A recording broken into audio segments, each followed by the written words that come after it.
Nandito ako ngayon sa Walmart. Naghahanap tayo ng sale clearance. Ito.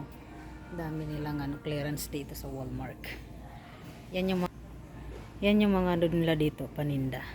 Yan. Kagaya niyan, no, $7. Yan.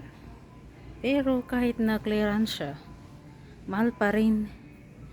Yan, no? Pero suraswertihan lang din naman makahanap ka talaga ng $1. Ganun. Ganyan siya. Kagaya rin ito na upuan pang bike. Ang ganda rin to. $13. Dati siya $19.96.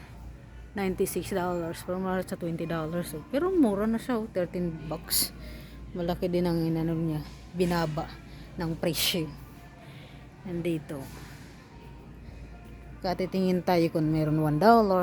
Yung mga barato lang. Ang ganyan siya. Kaya dito ko titingin. Pero wala naman akong nagustuhan. Mahal. Yan siya.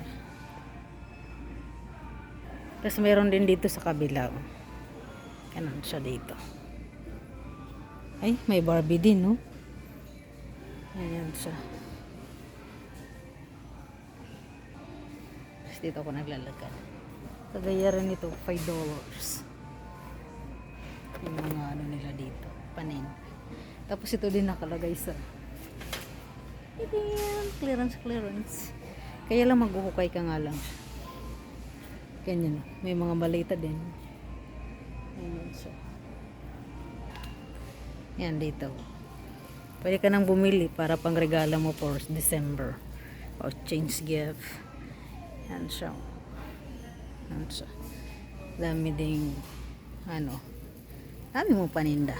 Pera lang ang wala. Yan siya. Dami dito nagsushop.